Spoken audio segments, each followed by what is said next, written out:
चिन्नौनी चंबल गांव के आरटीआई कार्यकर्ता ने चंबल चिन्नौनी गांव में मनरेगा के द्वारा किए गए संपूर्ण कार्य की जानकारी हेतु सूचना के अधिकार 2005 के तहत आवेदन लगाया। उस आवेदन पर विचलित सचिव और सरपंच ने आरटीआई कार्यकर्ता को 50,000 रुपए जमा करने हेतु पत्र जारी किया। पत्र प्राप्त करने के उपरांत आरटीआई कार्यकर्ता सचिव के पास 50,000 रुपए जमा करने के लिए गया। उस दौरान सरपंच एवं सचिव ने उसके साथ अभद्र व्यवहार किया, साथ ही डायल 112 को बुलाकर उसको थाने बुलाया गया। आरटीआई कार्यकर्ता थाने गया। उसने अपना पक्ष सब इंस्पेक्टर कमलेश कुमार के सामने रखा, लेकिन कमलेश कुमार ने उसका पक्ष न सुनते हुए आक्रोशित होकर भद्दी गालियां दी तथा मुकदमा दर्ज करने की बात भी वायरल वीडियो में कही। बताया जाता है कि उक्त आरटीआई कार्यकर्ता गरीबी रेखा से नीचे का जीवन यापन करने वाला व्यक्ति है। शासन द्वारा उसे गरीबी रेखा का प्रमाण पत्र भी प्राप्त हुआ है। तुम्हारा सेक्रेटरी सरपंच नहीं है, होशियारी चाट रहे हो। तुम बताओ, तुम भीड़ लेके क्यों गए थे वहाँ? क्या जन सुनवाई का आवेदन में गए थे? किसने बुलाया था? ये तुम्हारे संग आया, पूछ रहा है क्यों गए थे तुम? तुम इधर आ जाओ, वो यहीं वहीं से बता देंगे। तुम इधर आ जाओ।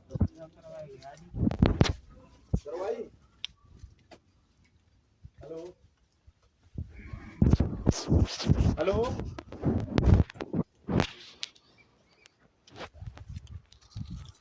तुम्हारी क्या जन सुनवाई गई थी? तुमने क्या समस्या थी जिसको लेके तुम इतने लोग गए थे?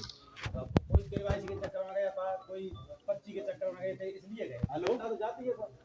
बड़े साहब ने बात करा जा रहा है।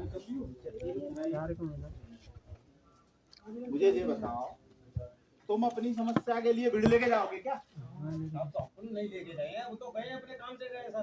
तुम्हारे ही संग क्यों गए? जनता तो जाती है सर। तुम्हारे संग क्यों गई? तुम नेता बनने हो क्या? नेता बनने की इच्छा है? अपन नेता नहीं बन रहे। तो फिर तुम्हें ये कागज मांगे तो तुम चले जाते। अपन ही गए साहब। तो ये पीछे तुम्हारे कैसे पहुंचे, वो बताओ। तुमको जाना था, चले जाते, तुमको कोई मना नहीं थी, पर तुम ये अन्य लोगों के साथ कैसे पहुंचे? लोग तो अपने अपने काम से गए हैं सर। अरे तुम्हारे ही संग क्यों गए यार?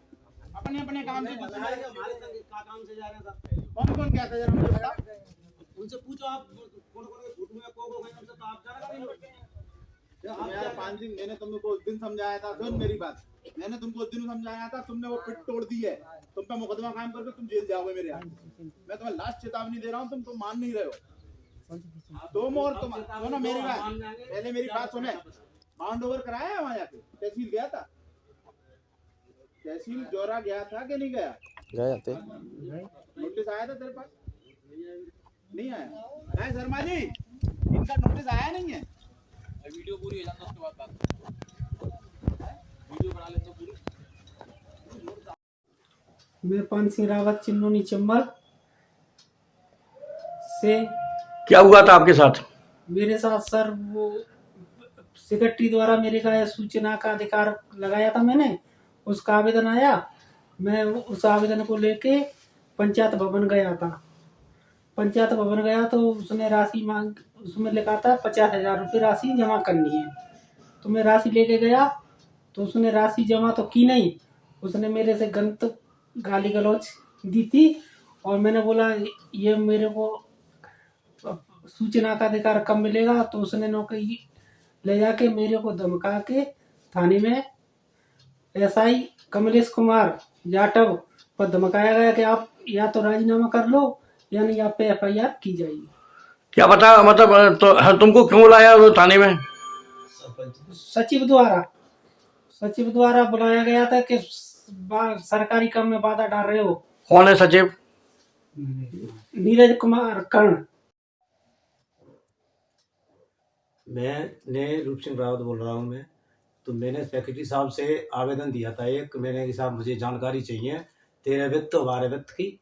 तो उनसे मैंने आवेदन दिया था, आवेदन उन्होंने स्वीकार कर लिया। काय की जानकारी मांगी थी? मैंने पंचायत में जो कार्य हुए हैं 13 वित्त और 12 वित्त, उसकी राशि आती है, मैंने कहाँ कहाँ अपने खर्च की है उसकी मुझे जानकारी चाहिए। तो उसके बाद उन्होंने मेरा लेटर स्वीकार किया। उसके बाद उसने मेरे को एक लेटर दिया था कि 25,000 रुपये आपको जमा करने हैं। तो मैंने बोला मैंने भाई 25,000 क्यों जमा करने, हम तो गरीबी रेखा में आते हैं। उसके बाद में मैंने कही मेरा तो वो गरीबी रेखा का कार्ड भी लगा है, तो फिर आप पैसे किस बात के मांग रहे हो? नहीं आपको जमा करने पड़ेगी। तो मैं ठीक है सर मैं लेके आ रहा हूँ। तो मैं लेके गया था 6 तारीख को। 6 तारीख को मैं लेके गया था तो पंचायत भवन पे सरपंच ने और सेक्रेटरी ने बेफजूल के हमसे गाली गलौचे करने लगे। उसके बाद में उन लोगों ने डायल किया फ़ोन नंबर, उसके लिए गाड़ी पुलिस वाली गाड़ी उड़ाई थी, पता नहीं क्या नंबर चलती है, सब मुझे तो जानकारी नहीं है। उसके बाद में वो गाड़ी पहुंच गई थी तो हम घर के लिए आ गए। उसके बाद उन्होंने हमारे लिए खबर की थी, वो एक छोटा ऐसा ही है, उसका नाम तो मैं जानता नहीं हूँ सर, कोई जाटव है। उसके बाद उसने खबर की थी कि थाने आओ, तो हम थाने गए थे। हम सभी परिवार बारे गए थे, पूरा परिवार पीड़ित है हमारा, इसलिए हम सब लोग गए थे कि बंद करेगा तो सबको करेगा। उन्होंने कहा कि धमकी दे रही थी कि आपको हम बंद कर देंगे, आपके पास मुकदमा कायम करेंगे। उसके बाद में सरपंच या तो राजीनामा कर लो, वो नहीं तो अपनी शिकायत वापस करो। सेक्रेटरी को शिकायत नहीं करोगे आप, सब पीड़ित है परिवार तो शिकायत तो करते हैं। वो ग्राम पंचायत में जो हमारा अधिकार बनता है कि पंचायत भवन पे जाएं, तो उसने बोला कि पंचायत भवन पे आप नहीं जाओगे, बिल्कुल नहीं जाओगे। तो भी ठीक है साहब नहीं जाएंगे। फिर उसने हमारे ऊपर कायमी करने की धमकी दी थी।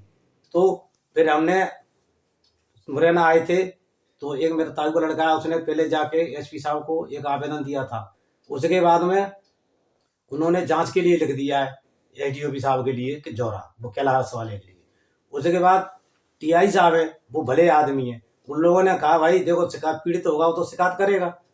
तो सरपंच साहब उन पे भी दबाव बनवा रहे हैं नेतागिरी द्वारा कि आप भी उन पे कार्रवाई करो, नहीं तो हम आपके खिलाफ एक्शन लेंगे। अब आप क्या चाहते हो? हम तो ये चाहते हैं कि एसपी साहब से और कलेक्टर साहब से हमारा निवेदन ये है कि हमें न्याय चाहिए। पंचायत में जो भी घोटाले हो रहे हैं उनकी जांच चाहिए और सेक्रेटरी पे कार्रवाई होनी चाहिए। क्या घोटाले हो रहे हैं? सरपंच के घोटाले जो हैं, सेक्रेटरी के जो काम हुए हैं नहीं हुए हैं उन पे तो राशि निकाल ली गई है, और फर्जी जॉब कार्ड चला रहे हैं। जो अधिकार कर्मचारी हैं उनके जॉब कार्ड चल रहे हैं, जो महिलाएं कर्मचारी हैं उनके भी जॉब कार्ड चल रहे हैं। सरकारी कर्मचारी? सरकारी कर्मचारी के। कौन है? और उसके बाद उसको देखो मैं उसमें बताऊंगा, मुझे तो इतना